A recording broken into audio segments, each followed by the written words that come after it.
ಕೊಡಗು ಜಿಲ್ಲೆಯ ಮಡಿಕೇರಿಯಲ್ಲಿ ಭಾರಿ ಮಳೆಯ ಹಿನ್ನೆಲೆಯಲ್ಲಿ ಮಡಿಕೇರಿ ತಾಲೂಕಿನ ಶಾಲೆಗಳಿಗೆ ಇಂದು ಕೂಡ ರಜೆಯನ್ನ ಘೋಷಣೆ ಮಾಡಲಾಗಿದೆ. ನಿರಂತರವಾಗಿ ಮಳೆ ಸುರಿತಾ ಇದೆ. ಸೊ ಹೀಗಾಗಿ ಇವತ್ತು ರಜೆಯನ್ನ ಘೋಷಣೆ ಮಾಡಲಾಗಿದೆ. ಕೊಡಗು ಜಿಲ್ಲೆಯ ಮಡಿಕೇರಿಯಲ್ಲಿ ಭಾರಿ ಮಳೆ ಸುರಿತಾನೆ ಹೋಗ್ತಾ ಇರುವಂಥದ್ದು. ವಿರಾಜಪೇಟೆ ಮತ್ತೆ ಪೊನ್ನಂಪೇಟೆ ತಾಲೂಕಿನಲ್ಲೂ ರಜೆಯನ್ನ ಘೋಷಣೆ ಮಾಡಲಾಗಿದೆ. ಕೊಡಗು ಜಿಲ್ಲೆಯಲ್ಲಿ ನಿರಂತರವಾಗಿ ಮಳೆ ಸುರಿತಾ ಇರುವಂತಹ ಹಿನ್ನೆಲೆಯಲ್ಲಿ ಅಲ್ಲಿನ ಶಾಲಾ ಕಾಲೇಜುಗಳಿಗೆ ರಜೆಯನ್ನು ಘೋಷಣೆ ಮಾಡಲಾಗಿದೆ. ಮಡಿಕೇರಿ, ಪೊನ್ನಂಪೇಟೆ, ವಿರಾಜಪೇಟೆಯಲ್ಲಿ ಉಕ್ಕಿ ಹರಿತಾ ಇರುವಂಥದ್ದು ಕಾವೇರಿ. ತಗ್ಗು ಪ್ರದೇಶಗಳಿಗೆ ನೀರು ನುಗ್ತಾ ಇದೆ. ಬಲಮುರಿ ಸಮೀಪ ಗದ್ದೆಗಳಿಗೆ ನುಗ್ತಾ ಇರುವಂಥದ್ದು ಪ್ರವಾಹದ ನೀರು. ಮಳೆ ತೀವ್ರಗೊಂಡಲ್ಲಿ ಗ್ರಾಮವೇ ಜಲಾವೃತವಾಗುವಂತ ಸಾಧ್ಯತೆ ಇದೆ. ಆತಂಕದಲ್ಲಿದ್ದಾರೆ ತಗ್ಗು ಪ್ರದೇಶದ ಜನರು.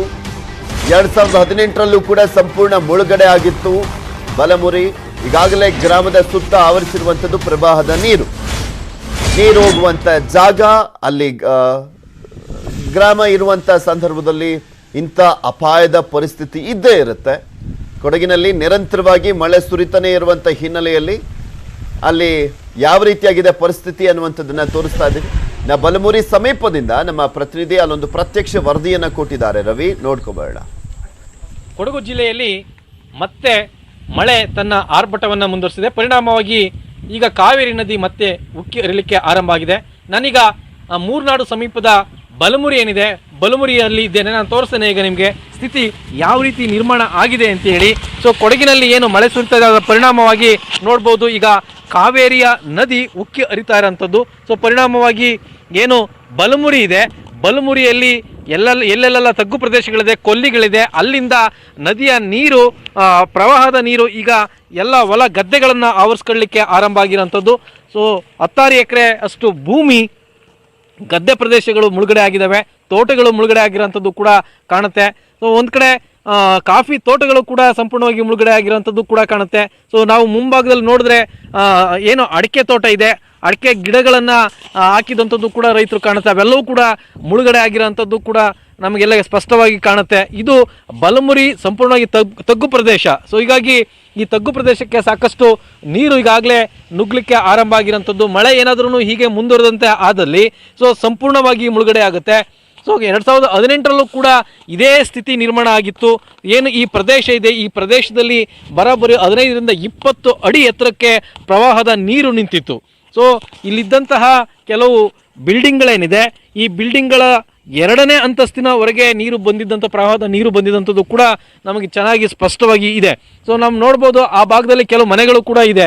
ಸೊ ಈಗಾಗಲೇ ಏನು ಆ ಮನೆ ಪಕ್ಕಕ್ಕೆ ಕೂಡ ಪ್ರವಾಹದ ನೀರು ಬಂದಿರೋಂಥದ್ದು.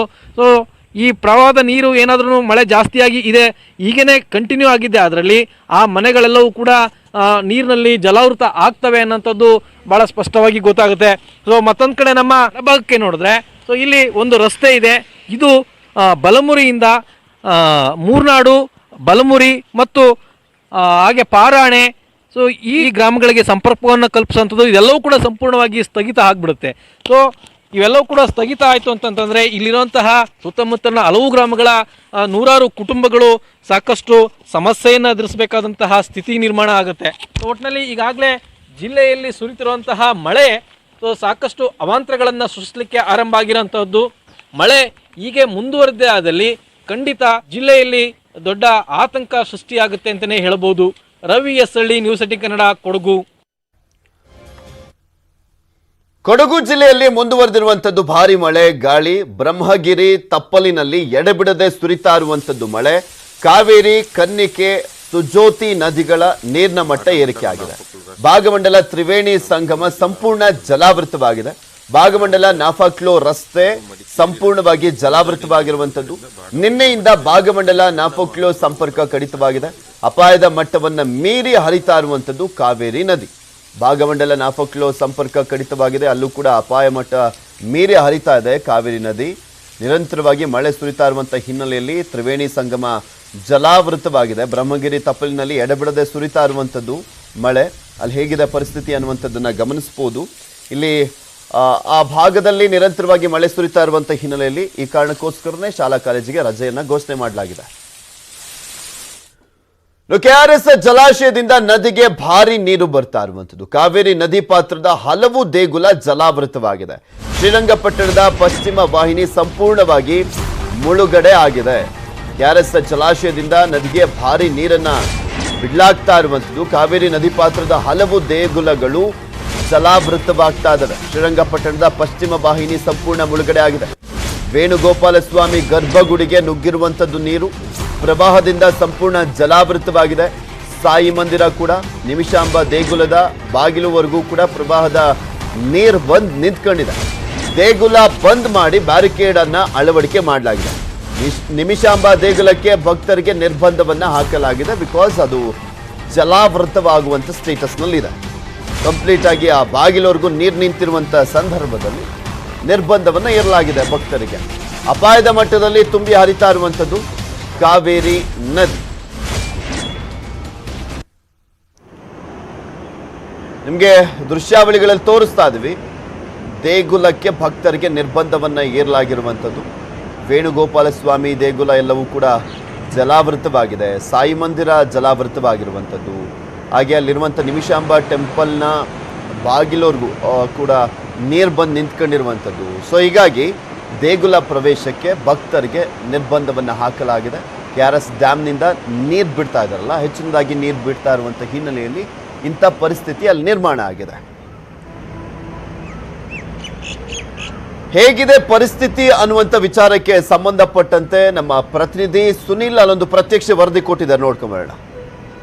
ಕೆಆರ್ಎಸ್ ಡ್ಯಾಂ ಭರ್ತಿಯಾದ ಹಿನ್ನೆಲೆ ಕಾವೇರಿ ನದಿಗೆ 1 ಲಕ್ಷಕ್ಕೂ ಹೆಚ್ಚು ನೀರನ್ನ ಕಾವೇರಿ ನದಿಗೆ ಹರಿಬಿಡಲಾಗ್ತಾ ಇದೆ. ಹೀಗಾಗಿ ಪ್ರಸಿದ್ಧ ಪಶ್ಚಿಮ ವಾಹಿನಿ ಏನಿದೆ ಅದು ಮುಳುಗಡೆ ಆಗಿರ್ತಕ್ಕಂಥದ್ದು. ಭಾಗಶಃ ಇಲ್ಲಿ ಇರ್ತಕ್ಕಂಥ ವೇಣುಗೋಪಾಲ ಸ್ವಾಮಿ ದೇವಸ್ಥಾನ ಏನಿದೆ ಆ ದೇವಸ್ಥಾನ ಕೂಡ ಈಗ ಸಂಪೂರ್ಣವಾಗಿ ಮುಳುಗಡೆ ಹೋಗ್ತಾ ಇರ್ತಕ್ಕಂಥದ್ದು ನೀವು ದೃಶ್ಯದಲ್ಲಿ ನೋಡ್ತಾ ಇರ್ಬೋದು. ಇದು ಈ ಒಂದು ಸ್ಥಳ ಬಂದು ಏನು ಶ್ರೀರಂಗಪಟ್ಟಣದ ಪಶ್ಚಿಮ ವಾಹಿನಿ ಅಂತ ಕರೆಯಲಾಗುತ್ತೆ. ಇಲ್ಲಿ ಸಾಕಷ್ಟು ಒಂದು ಧಾರ್ಮಿಕ ಅಂತಿಮ ವಿಧಿವಿಧಾನದ ಏನು ಪಿಂಡ ಪ್ರದಾನ ಏನು ಮಾಡ್ತಾರೆ ಅದಕ್ಕೆ ಹೆಸರುವಾಸಿಯಾಗಿರ್ತಕ್ಕಂಥ ಜಾಗ ಇದಾಗಿರ್ತಕ್ಕಂಥದ್ದು. ಇಲ್ಲಿ ದಿನನಿತ್ಯ ಸಾಕಷ್ಟು ಸಂಖ್ಯೆಯಲ್ಲಿ ರಾಜ್ಯದ ನಾನಾ ಭಾಗಗಳಿಂದ ಇಲ್ಲಿಗೆ ಆಗಮಿಸಿದಂಥವರು ಏನು ತಮ್ಮ ಹಿರಿಯರು ಮತ್ತು ಕಾಲವಾದಂಥ ವ್ಯಕ್ತಿಗಳೇನಿರ್ತಾರೆ ಅವರಿಗೆ ಪಿಂಡ ಪ್ರದಾನವನ್ನು ಮಾಡುವಂಥ ಸ್ಥಳ ಇದಾಗಿರ್ತಕ್ಕಂಥದ್ದು. ಇದಕ್ಕೆ ಸಾಕಷ್ಟು ಒಂದು ಹೆಸರುವಾಸಿಯಾಗಿರ್ತಕ್ಕಂಥ ಜಾಗ. ಯಾಕೆಂದರೆ ಇಲ್ಲಿ ಸಾಕಷ್ಟು ನೀವು ನೋಡ್ತಾ ಇರ್ಬೋದು ದೃಶ್ಯದಲ್ಲಿ ಕಾವೇರಿ ನದಿ ಯಾವ ರೀತಿ ಬೋರ್ಗರೆದು ಆಗಮಿಸ್ತಾ ಇದೆ ಅಂತಕ್ಕಂಥದ್ದನ್ನ ನೀವು ನೋಡ್ತಾ ಇರ್ಬೋದು. ನೀರು ಕೂಡ ಸಾಕಷ್ಟು ಹೆಚ್ಚಿನ ಒಂದು ರಭಸವಾಗಿ ಹರಿತಕ್ಕಂಥದ್ದನ್ನ ನೀವು ದೃಶ್ಯದಲ್ಲಿ ನೋಡ್ತಾ ಇದ್ದೀರಾ. ಹಾಗೆ ನೀವು ದೃಶ್ಯದಲ್ಲಿ ನೋಡ್ಬೋದು ಅಲ್ಲಿ ಒಂದಷ್ಟು ಮಂಟಪಗಳು ಅಂದರೆ ಆ ಮಂಟಪದಲ್ಲಿ ಒಂದಷ್ಟು ಅಂತಿಮ ವಿಧಿವಿಧಾನ ಏನಿದೆ ಅದನ್ನು ಮಾಡುವಂಥ ಕೆಲಸವನ್ನು ಅಲ್ಲಿ ಅರ್ಚಕರು ಮಾಡುವಂಥದ್ದು ಪ್ರತಿನಿತ್ಯ ನಡೀತಾ ಇತ್ತು.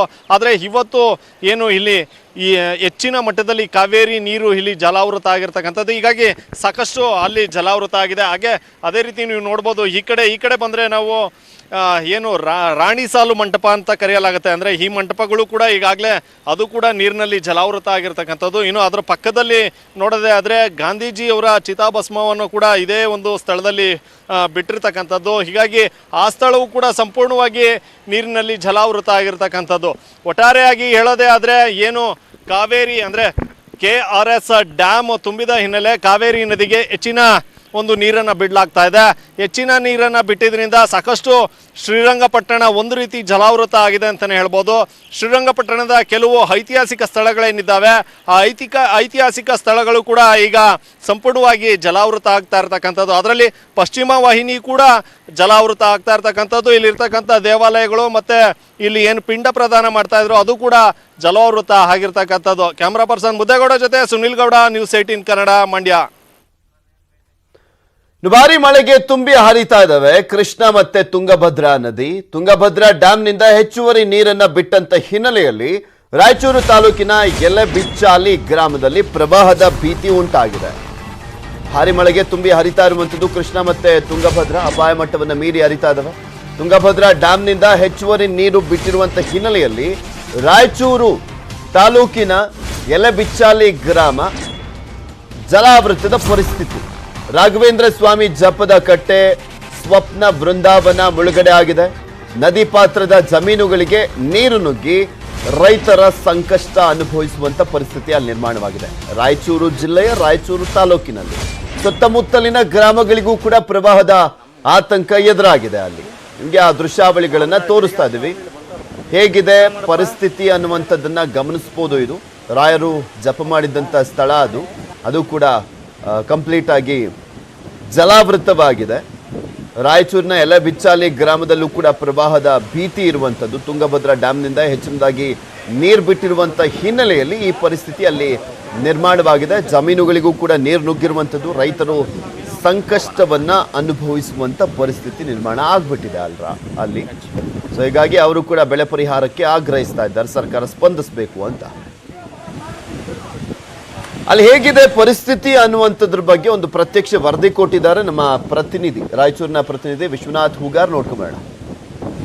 ರಾಯಚೂರು ಜಿಲ್ಲೆಯಲ್ಲಿ ತುಂಗಭದ್ರಾ ಹಾಗೂ ಕೃಷ್ಣಾ ನದಿಗಳು ಉಕ್ಕಿ ಹರಿತಾ ಇರೋದ್ರಿಂದ ಇವತ್ತು ಪ್ರವಾಹದ ಭೀತಿ ಎದುರಾಗಿದೆ. ಇವತ್ತು ತುಂಗಭದ್ರಾ ನದಿಯಿಂದಲೂ ಕೂಡ ಸಾಕಷ್ಟು ಪ್ರಮಾಣದ ನೀರನ್ನ ನದಿಗೆ ಹರಿಬಿಟ್ಟಿರ್ತಕ್ಕಂತಹ ಹಿನ್ನೆಲೆಯಲ್ಲಿ ಮಂತ್ರಾಲಯದ ಸಮೀಪ ಇರತಕ್ಕಂತಹ ಬಿಚ್ಚಾಲಿಯ ಮಠ ಏನಿದೆ, ಆ ಮಠ ನನ್ನ ಹಿಂಭಾಗದಲ್ಲಿ ಇರತಕ್ಕಂಥದ್ದು ನಿಮಗೆ ಕಾಣಿಸ್ತಾ ಇರಬಹುದು. ಈಗ ಬಿಚ್ಚಾಲಿಯ ಮಠದಲ್ಲೂ ಕೂಡ ಈ ನೀರು ಅದಾಗಲೇ ಈಗ ಒಂದೆಡೆ ಕೃಷ್ಣಾ ಏನು ಪ್ರವಾಹ ತೆಗೆದಿದ್ದಂತೆ ತುಂಗಭದ್ರಾ ನದಿಯಲ್ಲೂ ಕೂಡ ಇವಾಗ ಪ್ರವಾಹದ ಭೀತಿ ಆರಂಭ ಆಗಿರ್ತಕ್ಕಂಥದ್ದು. ರಾಯಚೂರು ತಾಲೂಕಿನ ಎಲೆಬಿಚ್ಚಾಲಿ ಗ್ರಾಮ ಏನಿದೆ, ಇಲ್ಲಿ ಇವತ್ತು ಪ್ರವಾಹದ ಭೀತಿ ಎದುರಾಗಿದೆ. ಇಲ್ಲಿನ ಗುರು ರಾಘವೇಂದ್ರ ಸ್ವಾಮಿಗಳ ಜಪದ ಕಟ್ಟೆ ಈಗೇನು ತೋರಿಸ್ತಾ ಇದೀವಿ ದೃಶ್ಯದಲ್ಲಿ, ಜಪದ ಕಟ್ಟೆ ಹಾಗೂ ಸ್ವಪ್ನ ವೃಂದಾವನ ಇವತ್ತು ಮುಳುಗಡೆಯಾಗಿರ್ತಕ್ಕಂಥದ್ದು.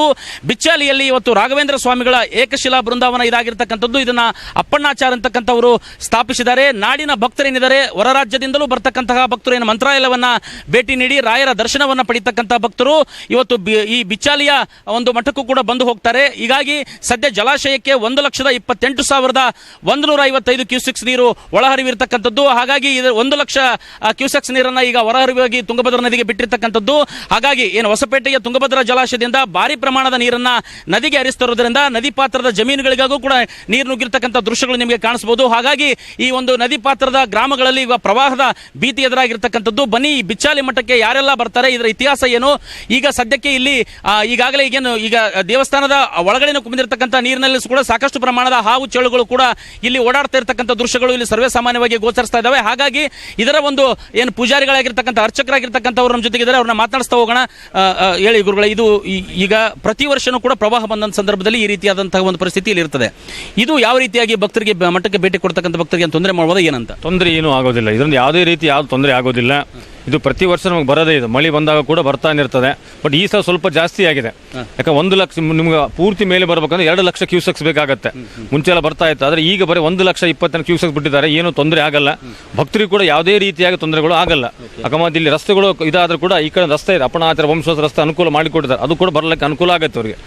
ಈಗ ನಾವು ನೋಡಿದ್ವಿ ದಾರಿಯಲ್ಲಿ ಬರ್ತಾ ಇರಬೇಕಾದ್ರೆ ರಸ್ತೆ ಮೇಲೆ ಸ್ವಲ್ಪ ನೀರು ಬಂದಿದ್ದಾವೆ. ಇನ್ನೊಂದು ಸ್ವಲ್ಪ ಜಾಸ್ತಿ ನೀರು ಬಂದ್ರೆ ರಸ್ತೆ ಕೂಡ ಅಲ್ಲಿ ಇದಾಗ್ತದೆ. ಪರ್ಯಾಯವಾಗಿ ಇನ್ನೊಂದು ಬೇರೆ ರಸ್ತೆ ಇದೆಯಾ? ಇದೆ ಅಪ್ಪಣಾಚಾರ ವಂಶೋತ್ಸವ ಅಲ್ಲಿ ಅಕಸ್ಮಾತ್ ಅಲ್ಲಿ ರಸ್ತೆ ತೊಂದರೆ ಆಯ್ತಂದ್ರೆ ಈ ಕಡೆ ವ್ಯವಸ್ಥೆ ಮಾಡಿದ ಅಪ್ಪಣಾಚಾರ ವಂಶೋತ್ಸವ ಈ ಕಡೆ ಬರ್ಲಿಕ್ಕೆ ಭಕ್ತರಿಗೆ ಅನುಕೂಲ ಆಗಲಿ ಅಂತೇಳಿ ಬರ್ಲಿಕ್ಕೆ ಅನುಕೂಲ ಮಾಡಿದ್ದಾರೆ. ಈಗ ನದಿಯಲ್ಲೆಲ್ಲ ನೀವು ನೋಡ್ತಾ ಇದ್ರೆ ಇಲ್ಲೇ ನಾವು ಓಡಾಡ್ತಿರ್ಬೇಕಾದ್ರೆ ಹಾವುಗಳೆಲ್ಲ ಬರ್ತಾ ಇದಾವೆ. ಇದು ಮತ್ತೆ ಇವುಗಳೇನೋ ತೊಂದರೆ ಏನು ತೊಂದರೆ ಆಗಿಲ್ಲ. ಯಾಕಂದ್ರೆ ನಾವು ಇರ್ತಕ್ಕಂಥ ಕ್ಷೇತ್ರ ಅಂತ ಕ್ಷೇತ್ರ ಇದು. ಬಟ್ ಯಾರಿಗೇನು ತೊಂದರೆ ಆಗಿಲ್ಲ. ತುಂಬಾ ಹಾವು ಬರುತ್ತೆ, ತುಂಬಾ ಚೋಳು ಬರುತ್ತೆ, ಯಾರಿಗೇನು ತೊಂದರೆ ಆಗಿಲ್ಲ. ಇದು ನೀರು ಬಂದ್ರೆ ಬಂದ್ಬಿಡುತ್ತೆ. ಇದು ಇಲ್ಲಿನ ಅರ್ಚಕರು ಹೇಳ್ತಕ್ಕಂತಹ ಮಾತು. ರಾಯಚೂರಿನಿಂದ ವಿಶ್ವನಾಥ್ ಹುಗಾರ್, ನ್ಯೂಸ್ 18 ಕನ್ನಡ. ಚಿಕ್ಕಮಗಳೂರಿನ ಮಲೆನಾಡು ಭಾಗದಲ್ಲಿ ಧಾರಾಕಾರವಾಗಿ ಮಳೆ ಸುರಿತಾನೆ ಇದೆ. ಭಾರಿ ಮಳೆಗೆ ಕೊಚ್ಚಿ ಹೋಯಿತು ರಾಜ್ಯ ಹೆದ್ದಾರಿ. ಶೃಂಗೇರಿ ತಾಲೂಕಿನ ನೇರಳೆಕೋಡಿಗೆ ಬಳಿ ಘಟನೆ ನಡೆದಿರುವಂತದ್ದು. ಶೃಂಗೇರಿ ಆಗುಂಬೆ ಮಾರ್ಗದ ಸಂಪರ್ಕ ಸಂಪೂರ್ಣವಾಗಿ ಕಡಿತ ಆಗಿದೆ. ಭೂಕುಸಿತ ಆಗಿರುವಂತ ಹಿನ್ನೆಲೆಯಲ್ಲಿ ಶೃಂಗೇರಿ ತಾಲೂಕು, ಶೃಂಗೇರಿ ಮತ್ತೆ ಆಗುಂಬೆ ಮಾರ್ಗ ಸಂಪರ್ಕ ಮಾಡುತ್ತಲ್ಲ, ಆ ಸಂಪರ್ಕನೇ ಕಡಿತ ಆಗಿದೆ. ಸುಮಾರು 100 ಅಡಿಯಷ್ಟು ಕೊಚ್ಚಿ ಹೋಗಿರುವಂಥದ್ದು ರಾಜ್ಯ ಹೆದ್ದಾರಿ. ಚಿಕ್ಕಮಗಳೂರು ಜಿಲ್ಲೆ ಶೃಂಗೇರಿ ತಾಲೂಕಿನ ನೇರಳೆಕೂಡಿಗೆ ಅಲ್ಲಿದೆಯಲ್ಲ ರಾಜ್ಯ ಹೆದ್ದಾರಿ, ಅದು ಕೊಚ್ಕೊಂಡು ಹೋಗಿದೆ, ಅಂದ್ರೆ ಭೂಕುಸಿತ ಆಗಿರುವಂಥದ್ದು. ಇನ್ನು ಮೂಡಿಗೆರೆ ತಾಲೂಕಿನ ಬಿಳ್ಳೂರು ಗ್ರಾಮದ ಬಳಿ ರಸ್ತೆಗೆ ಮರ ಬಿದ್ದಿದ್ರಿಂದ ಸಂಚಾರ ಅಸ್ತವ್ಯಸ್ತವಾಗಿದೆ. ಆ ದೃಶ್ಯಾವಳಿ ನಿಮಗೆ ತೋರಿಸ್ತಾ ಇದ್ವಿ. ಅದು ರಾಜ್ಯ ಹೆದ್ದಾರಿ ಕಂಪ್ಲೀಟ್ಲಿ ಭೂಕುಸಿತ ಆಗಿರುವಂಥದ್ದು. ಮತ್ತು ಒಂದು ಕಡೆ ಮರ ಕುಸಿದಿದೆ, ಮರ ಧರೆಗುರುಳಿರುವಂಥದ್ದು. ಈ ಸಂದರ್ಭದಲ್ಲಿ ಆ ಸಂಚಾರ ಅಸ್ತವ್ಯಸ್ತ ಆಗಿದೆ. ಅದನ್ನು ಕ್ಲಿಯರ್ ಮಾಡ್ಬೋದು, ಆದರೆ ಈ ಭೂಕುಸಿತ ಆಗಿದೆಯಲ್ಲ, ಇದನ್ನು ಕ್ಲಿಯರ್ ಮಾಡಲಿಕ್ಕೆ ಟೈಮ್ ಬೇಕಾಗುತ್ತೆ. ಇದ್ರ ಬಗ್ಗೆ ಮತ್ತಷ್ಟು ಡೀಟೇಲ್ಸ್ ಅನ್ನು ನೀಡ್ತಾರೆ ನಮ್ಮ ಚಿಕ್ಕಮಗಳೂರಿನ ಪ್ರತಿನಿಧಿ ವೀರೇಶ್. ದೂರವಾಣಿ ಸಂಪರ್ಕದಲ್ಲಿ ಜಾಯ್ನ್ ಆಗ್ತಾ ಇದ್ದಾರೆ. ವೀರೇಶ್, ಆಗುಂಬೆ ಶೃಂಗೇರಿ ಮಾರ್ಗ ಸಂಪೂರ್ಣವಾಗಿ ಈಗ ಬಂದ್ ಆಗಿರುವಂಥದ್ದು ಆ ಭೂಕುಸಿತದಿಂದ ಗೊತ್ತಾಗ್ತಾ ಇದೆ. ಇನ್ನೊಂದ್ ಕಡೆ ಮರ ಬಿದ್ದಿತ್ತು, ಅದನ್ನೇನು ಈಸಿಯಾಗಿ ತೆರವು ಮಾಡಿಬಿಡ್ತಾರೆ. ಹೆಚ್ಚಿನ ಅಪ್ಡೇಟ್ಸ್ ಏನ್ ಲಭ್ಯವಾಗ್ತಾ ಇದೆ? ಆ ಪೃಥ್ವಿ ಏನು ಚಿಕ್ಕಮಗಳೂರು ಜಿಲ್ಲೆಯಲ್ಲಿ ಬಿಟ್ಟು ಬಿಡದೆ ವರುಣನ ಆರ್ಭಟ ಮುಂದುವರೆದಿರುವಂತದ್ದು ಕಳೆದ 10-15 ದಿನಗಳಿಂದಲೂ ನಿರಂತರವಾಗಿ ಒಂದು ದಿನವೂ ಕೂಡ ಬಿಡುವು ನೀಡದೆ ವರುಣ ಆರ್ಭಟಿಸುತ್ತಿರುವಂತದ್ದು. ಇದರಿಂದ ಒಂದು ರೀತಿಯಲ್ಲಿ ಮಲೆನಾಡಲ್ಲಿ ಜನರು ಒಂದು ರೀತಿಯಲ್ಲಿ ಕಂಗಾಲಾದ್ರೆ ಅಲ್ಲಲ್ಲಿ ಭೂಕುಸಿತಗಳು, ಅಡಿಕೆ ತೋಟಗಳು, ಕಾಫಿ ತೋಟಗಳು ಎಲ್ಲ ಸಂಪೂರ್ಣವಾಗಿ ಕೊಚ್ಚಿ ಹೋಗ್ತಿದೆ. ಮತ್ತೊಂದು ಕಡೆ ರಸ್ತೆಗಳು ಕೂಡ ಈಗ ಕುಸಿತ ಆಗಿರುವಂತದ್ದು. ಏನು ಚಿಕ್ಕಮಗಳೂರು ಜಿಲ್ಲೆ ಶೃಂಗೇರಿ ತಾಲೂಕಿನ ನೇರಳಕುಡಿಗೆ ಸಮೀಪದಲ್ಲಿ ರಾಜ್ಯ ಹೆದ್ದಾರಿ ಕುಸಿತಿರುವಂತದ್ದು. ಸುಮಾರು 100 ಅಡಿ ಆಳದಷ್ಟು ಆ ಭೂಮಿ ಕುಸಿತಿರುವಂತದ್ದು. ಇದರಿಂದ ರಾಜ್ಯ ಹೆದ್ದಾರಿ ಸಂಪೂರ್ಣವಾಗಿ ಬಂದ್ ಆಗಿರುವಂತದ್ದು. ಶೃಂಗೇರಿ ಆಗುಂಬೆಗೆ ತೆರಳುವಂತ ರಸ್ತೆ ಸಂಪೂರ್ಣವಾಗಿ ಈಗ ಬಂದ್ ಆಗಿರುವಂತದ್ದು. ಇದು ರಾಜ್ಯ ಹೆದ್ದಾರಿ ಆಗಿದ್ದು ಈಗ ಒಂದ್ ರೀತಿಯಲ್ಲಿ ಆಗುಂಬೆ ಘಾಟಿಗೆ ತೆರಳುವಂತ ತೀರ್ಥಹಳ್ಳಿ ಮತ್ತು ಆಗುಂಬೆ ಘಾಟಿಗೆ ತೆರಳುವಂತ ಜನರು ಪರದಾಡುವಂತ ಪರಿಸ್ಥಿತಿ ನಿರ್ಮಾಣವಾಗಿದೆ. ಇನ್ನೊಂದು ಕಡೆ ಚಿಕ್ಕಮಗಳೂರು ಜಿಲ್ಲೆಯ ದೇವರ ಮನೆಯಲ್ಲಿ ಸುಮಾರು 300 ಮಿಲಿಮೀಟರ್ ಅಷ್ಟು ಮಳೆ ಆಗಿರುವಂತದ್ದು. ಇದು ನಿಜಕ್ಕೂ ಅತಿ ಹೆಚ್ಚು ಮಳೆ ಬಿದ್ದಂತ ದಿನ ಕೂಡ ಆಗಿರುವಂತದ್ದು. ಸಾಕಷ್ಟು ಮಳೆ ಆಗ್ತಿರುವ ಹಿನ್ನೆಲೆಯಲ್ಲಿ ಒಂದ್ ರೀತಿಯಲ್ಲಿ ಮಲೆನಾಡಿಗರು ಹೈರಾಣ ಆಗಿರುವಂತದ್ದು. ಮಳೆ ಬಿಡುತ್ತೆ ಅನ್ನೋ ಒಂದು ದೇವರಲ್ಲಿ ಪ್ರಾರ್ಥನೆ ಮಾಡ್ತಿದ್ದಾರೆ. ಆದ್ರೆ ಮಳೆ ಬಿಡುವ ಸಾಧ್ಯತೆಗಳು ಕೂಡ ಯಾವುದೇ ರೀತಿಯ ಕಾಣಿಸ್ತಾ ಇಲ್ಲ. ಈಗಾಗಲೇ ಡ್ಯಾಮ್ ಹಳ್ಳ ಕೊಳ್ಳಗಳು ತುಂಬಿ ಹರಿತಿರುವಂತದ್ದು, ನದಿಗಳು ಒಂದ್ ರೀತಿಯಲ್ಲಿ ಅಪಾಯ ಮಟ್ಟ ಮೀರಿ ಹರಿತಿರುವಂತದ್ದು, ಭೂಕುಸಿತಗಳಾಗ್ತಿರುವಂತದ್ದು, ರಸ್ತೆ ಸಂಚಾರ ಸಂಪೂರ್ಣವಾಗಿ ಬಂದ್ ಆಗ್ತಿರುವಂತದ್ದು. ಎಲ್ಲ ಒಂದ್ ಕಡೆ ಈ ಮಳೆ ಆರ್ಭಟ ನಿತ್ರೆ ಸಾಕಪ್ಪ ಅನ್ನೋ ಒಂದು ಪ್ರಾರ್ಥನೆ ಈಗಾಗ್ಲೇ ಮಾಡ್ತಿದ್ದಾರೆ. ಆದ್ರೂ ಕೂಡ ವರುಣ ಯಾಕೋ ತಣ್ಣಗಾಗೋ ರೀತಿಯಲ್ಲಿ ಕಾಣಿಸ್ತಾ ಇಲ್ಲ. ಈಗಾಗ್ಲೇ ರಾಜ್ಯ ಹೆದ್ದಾರಿಗಳು ಅಲ್ಲಲ್ಲಿ ಮರಗಳು ಬೀಳ್ತಾ ಇರುವಂತದ್ದು, ವಿದ್ಯುತ್ ಕಂಬಗಳು ಬೀಳ್ತಾ ಇರುವಂತದ್ದು, ಈ ರೀತಿ ಒಂದು ರೀತಿಯಲ್ಲಿ ಮಲೆನಾಡಲ್ಲಿ ಅವಾಂತರಗಳು ಜಾಸ್ತಿ ಆಗ್ತಾನೆ ಇದಾವೆ. ಸದ್ಯ ಮಳೆ ನಿತ್ರೆ ಸಾಕು ಅನ್ನೋ ಒಂದು ಪ್ರಾರ್ಥನೆ ಕೂಡ ದೇವರಲ್ಲಿ ಪ್ರತಿನಿತ್ಯವೂ ಮುಂದುವರೆತಿರುವಂತದ್ದು. ಈಗಾಗ್ಲೇ ಋಷಶೃಂಗೇಶ್ವರನ ಮೊರೆಗೂ ಕೂಡ ಸಾಕಷ್ಟು ಜನರು ಹೋಗಿ ಅಲ್ಲಿ ಮಳೆ ನಿಲ್ಸಪ್ಪ ಅನ್ನೋ ಒಂದು ಬೇಡಿಕೊಂಡು ಬಂದಿದ್ರು. ಜೊತೆಗೆ ಶೃಂಗೇರಿ ಜಗದ್ಗುರುಗಳ ಮೊರೆನೂ ಕೂಡ ರಾಜಕೀಯ ನಾಯಕರು ಕೂಡ ಹೋಗಿದ್ರು. ಆದ್ರೆ ಮಳೆ ತಣ್ಣಗಾಗುವ ಲಕ್ಷಣಗಳು ಚಿಕ್ಕಮಂಗ್ಳೂರಿನಲ್ಲಿ ಕಾಣಿಸ್ತಾ ಇಲ್ಲ. ಚಿಕ್ಕಮಂಗ್ಳೂರು, ಶೃಂಗೇರಿ, ಕೊಪ್ಪ, ಎನ್ಆರ್ಪುರ, ಮೂಡಿಗೆರೆ, ಕೊಟ್ಕ್ಯಾರ, ಕುದ್ರೆಮುಖ ಈ ಭಾಗದಲ್ಲಿ ಅತಿ ಹೆಚ್ಚು ಮಳೆ ಸುರಿತಿರುವಂತದ್ದು. ಅಂದಾಜು 150 ಮಿಲಿಮೀಟರ್ ದಿನದ ಸರಾಸರಿಯಲ್ಲಿ ಈ ಭಾಗಗಳಲ್ಲಿ ಅತಿ ಹೆಚ್ಚು ಮಳೆ ಸುರಿತಿರುವ ಹಿನ್ನೆಲೆಯಲ್ಲಿ ಒಂದ್ ರೀತಿಯಲ್ಲಿ ಮಲೆನಾಡಿಗರು ಕಂಗಾಲಾಗಿರುವಂತದ್ದು. ಮನೆಯಿಂದ ಅಂತೂ ಈಗಾಗ್ಲೇ 15 ದಿನದಿಂದಲೂ ಕೂಡ ಮನೆಯಿಂದ ಹೊರ ಬರದಂತೆ ಒಂದ್ ರೀತಿಯಲ್ಲಿ ಪರದಾಡುವಂತ ಪರಿಸ್ಥಿತಿ ನಿರ್ಮಾಣ ಆಗಿದೆ. ಒಂದು ನಿಮಿಷವೂ ಕೂಡ ಬಿಡುವು ಕೊಡದೆ ವರುಣ ಆರ್ಭಟಿಸ್ತಿದ್ದಾನೆ. ಪೃಥ್ವಿ. ಓಕೆ, ಥ್ಯಾಂಕ್ ಯು ವೀರೇಶ್ ನಿಮ್ಮೆಲ್ಲ ಡೀಟೇಲ್ಸ್ಗಾಗಿ. ಜುಲೈ ತಿಂಗಳಲ್ಲಿ ಇದೇ ಮೊದಲ ಬಾರಿಗೆ ಟಿಬಿ ಡ್ಯಾಮ್ ಭರ್ತಿ ಆಗಿರುವಂಥದ್ದು. ತುಂಗಭದ್ರಾ ಜಲಾಶಯ ನೋಡ್ಲಿಕ್ಕೆ ಪ್ರವಾಸಿಗರ ದಂಡೆ ಹರಿದು ಬರ್ತಾ ಇದೆ. ಕೊಪ್ಪಳ, ವಿಜಯನಗರ ಜಿಲ್ಲಾ ವ್ಯಾಪ್ತಿಯಲ್ಲಿರುವಂತಹ ಜಲಾಶಯ ಇದು. ಕ್ರಸ್ಟ್ ಗೇಟ್ಗಳ ಮೂಲಕ ಧುಮುಕ್ತಾ ಇರುವಂಥದ್ದು. ಅಪಾರ ಜಲರಾಶಿ. ಡ್ರೋನ್ ಕ್ಯಾಮೆರಾವನ್ನ ಬಳಸಿ ದೃಶ್ಯವನ್ನ ಸೆರೆ ಹಿಡಿತಾ ಇದ್ದಾರೆ ಸ್ಥಳೀಯರು. ನದಿ ವ್ಯಾಪ್ತಿಯ ಹಲವೆಡೆ ರಸ್ತೆ ಹಾಗೂ ಸೇತುವೆಗಳು ಬಂದ್ ಆಗಿದೆ. ದೊಡ್ಡ ಜಲಾಶಯ ಇದು ತುಂಗಭದ್ರಾ ಜಲಾಶಯ. ಅದು ಕಂಪ್ಲೀಟ್ ಆಗಿಬಿಟ್ಟಿದೆ. ಅದು ಜುಲೈನಲ್ಲಿ ಫಾರ್ ದ ಫಸ್ಟ್ ಟೈಮ್ ಇದು ತುಂಬಿರೋದು ಈ ಡ್ಯಾಮು ಜುಲೈ ತಿಂಗಳಲ್ಲಿ. ಆ ಟಿಬಿ ಡ್ಯಾಮ್ನ ದೃಶ್ಯಾವಳಿ ನಿಮಗೆ ತೋರಿಸ್ತಾ ಇದ್ವಿ. ಡ್ರೋನ್ನಲ್ಲಿ ಕೂಡ ಆಗಿರುವಂಥ ದೃಶ್ಯಾವಳಿ. ಅದು ಅಲ್ಲೊಂದು ಕಂಪ್ಲೀಟ್ ಸೇತುವೆ ಅಂತ ಬರುತ್ತೆ, ಅದು ಕೂಡ ಕಂಪ್ಲೀಟ್ ಆಗಿ ಜಲಾವೃತ ಆಗಿದೆ. ಸೊ ಹೀಗಾಗಿ ಅಲ್ಲಿ ಸಂಚಾರವನ್ನು ಬಂದ್ ಮಾಡಲಾಗಿದೆ. ಎಲ್ಲ ಕ್ರಸ್ಟ್ ಗೇಟ್ಗಳನ್ನು ಓಪನ್ ಮಾಡಿ ನೀರನ್ನು ಬಿಡಲಾಗ್ತದೆ. ಮನಮೋಹಕವಾಗಿದೆ ಆ ದೃಶ್ಯಾವಳಿಯನ್ನು ನೋಡಲಿಕ್ಕೆ.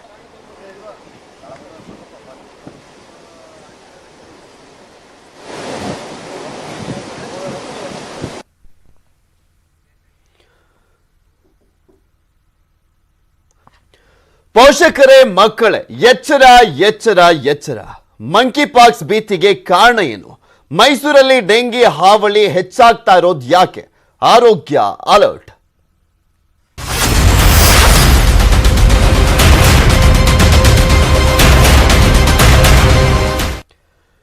ಎಚ್ಚರ ಎಚ್ಚರ, ಭಾರತಕ್ಕೆ ಬಂದೇ ಬಿಡ್ತು monkey pox. Corona first case ದಾಖಲಾಗಿರುವಂಥದ್ದು ಅದು ಕೇರಳದಲ್ಲಿ ದಾಖಲಾಗಿದೆ. ಮಂಕಿ ಪಾಕ್ಸ್ ಪತ್ತೆ ಆಗಿರುವಂಥದ್ದು. ಯಾವುದೇ ಒಂದು ದೊಡ್ಡ ಕಾಯಿಲೆಗಳು ಪತ್ತೆ ಆಗುತ್ತೆ ಅಂದರೆ ಅದು ಫಸ್ಟ್ ಕೇರಳನೇ ಆಗ್ಬಿಟ್ಟಿದೆ ಇವಾಗ.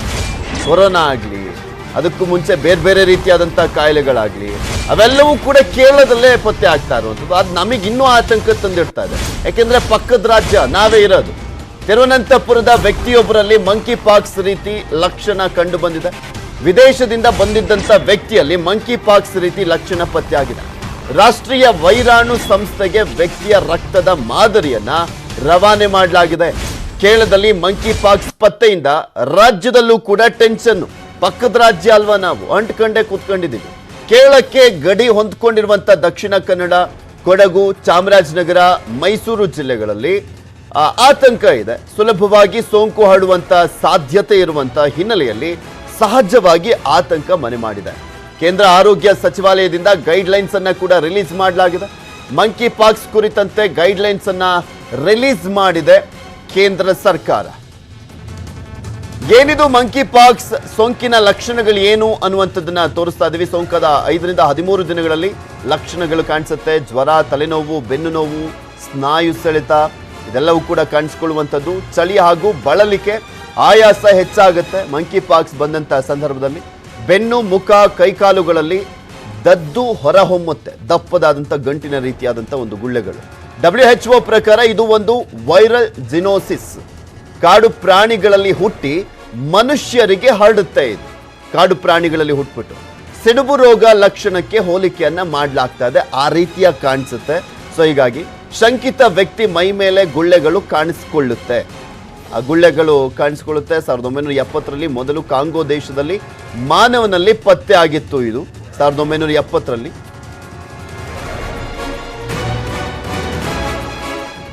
ಮೈನ್ಲಿ ಮೈಸೂರಿಗರೇ ಎಚ್ಚರ, ಹೆಚ್ಚಾಗ್ತಾ ಇದೆ ಮಹಾಮಾರಿ ಕೊರೋನಾ ಮುಗಿತು ಅನ್ನುವಂತ ಸಂದರ್ಭದಲ್ಲೇ ಈಗ ಅಲ್ಲಿ ಡೆಂಗಿ ಕಾಡ್ತಾ ಇದೆ. ಕೊರೋನಾ ಏನೋ ಕಡಿಮೆ ಆಗೋಯ್ತು ರಾಜ್ಯದಲ್ಲಿ. ದಿನಕ್ಕೆ 1000 ಪತ್ತೆ ಆದರೂ ಕೂಡ ಅದೆಲ್ಲ ಕೂಡ ಆಲ್ಮೋಸ್ಟ್ 90% ಬೆಂಗಳೂರಿನದ್ದು. ಬಟ್ ಅಷ್ಟೊಂದು ಆತಂಕ ಪಡುವಂಥ ಪರಿಸ್ಥಿತಿ ಏನಿಲ್ಲ ಕೊರೋನಾ ವಿಚಾರಕ್ಕೆ ಸಂಬಂಧಪಟ್ಟಂತೆ.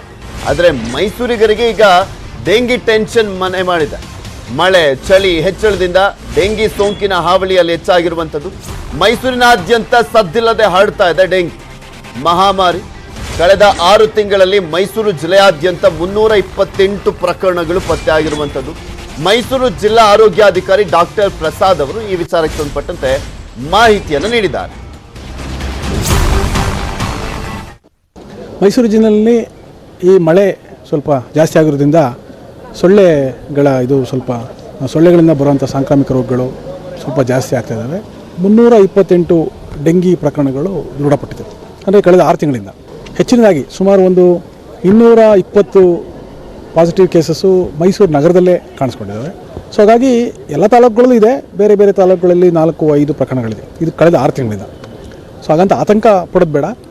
ಈ ಸೊಳ್ಳೆಗಳು ಇದನ್ನು ಏನು ಮೊಟ್ಟೆ ಇಡುವಂಥ ಜಾಗಗಳು, ಶುದ್ಧವಾದ ನೀರಿನಲ್ಲಿ ಸೊಳ್ಳೆಗಳು ಮೊಟ್ಟೆ ಇಡೋ ಜಾಗಗಳು ಅಂದರೆ ಮನೆಯಲ್ಲಿರೋದು ಪಾಟ್ ಇರ್ಬೋದು, ಮನೆ ಒಳಗಡೆ ಇರುವಂಥ ನೀರು ಶೇಖರಣೆ ಮಾಡುವಂಥ ಇದಿರ್ಬೋದು, ಮತ್ತು ಸಮುದಾಯದಲ್ಲಿ ಈ ಗೋಕಟ್ಟೆಗಳು ಆ ಥರ ಕಡೆ ಶುದ್ಧವಾದ ನೀರು ನಿಂತಿರೋ ತಾಣಗಳನ್ನು ಸ್ವಚ್ಛವಾಗಿ ಇಟ್ಕೊಂಡು ಈ ಸೊಳ್ಳೆಗಳನ್ನು ನಿಯಂತ್ರಣ ಮಾಡಿದ್ರೆ, ಫೈಟ್ ದ ಬೈಟ್, ಈ ಸೊಳ್ಳೆಯಿಂದ ಕಚ್ಗಳನ್ನು ನಿಯಂತ್ರಣ ಮಾಡಿದ್ರೆ ಇದರಿಂದ 90% ರಿಂದ 95% ನಾವು ಈ ಡೆಂಗಿಯಿಂದ ನಾವು ದೂರ ಇರ್ಬೋದು.